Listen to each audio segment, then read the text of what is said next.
ঘরের টিন মিন বেড়া মেরা লাগাইবা না? ঘরে কি বেড়াঘোরা নাই? আছে যে ভাঙ্গা না, বাতাস ঢুকে শীত করে। ভাঙা থাকলে তো বাতাস ঢুকবই, কিন্তু কিন্তু এখন তো আর বেড়া পাল্টানো যাবে না, শীতের পরে বুঝছো। এখন যদি না পাল্টাও তো গরমকালে পাল্টায় কি করবো কও? গরমকালে পাল্টাই কি করবো, তো এখন পাল্টাইতে টাকা লাগবো না? এই শীতের ভিতর তো শীত তো লাগলোই, গরমকালে তো বেড়া করে ভাঙ্গা থাইলে বাতাস ঢুকবো। তারপরে ঠিক আছে, অনেকদিন ধরে বলতেছো ঘরের বেড়া পাল্টাইতে হবে।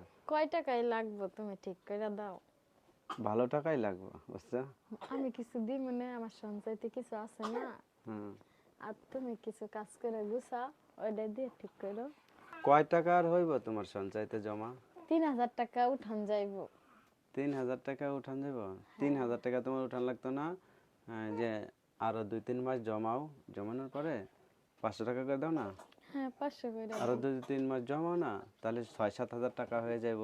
আর এদিকে আমি 6-7 হাজার টাকা জমাইলে 15,000 টাকা হইলে তোমার ঘরের বেড়া হয়ে যাবে বুঝছো। আমি গরমকালে বেড়া ঠিক করে কি করবো, এখন যদি শীতকালে যদি বাতাস ঢুকে তোমার বুঝতে শীতই হবে না, বুঝতে হবে না। তা তো বুঝছি, এখন তাইলে কি করবো? তাইলে থাকগা। তুমি ঘরের বউ যদি না বুঝো আর কেউ বুঝবে? ওই তো তাইলে থাকগা। কারণ টাকা তো আমার কাছে আর গোপনে নাই, তোমার কাছে তো গোপনে নাই, আছে? না, নাই। তাইলে এটা তো বুঝতে হবে অবশ্যই, যে পারলে তো দিতামই, ঠিক না? হ্যাঁ, পারলে তো দিতাম। হ্যাঁ, দিয়া তাতে ঠিক করতে পারতাম। চেষ্টা করবো তাড়াতাড়ি দেওয়ার। হ্যাঁ, চেষ্টা কইরা। হ্যাঁ।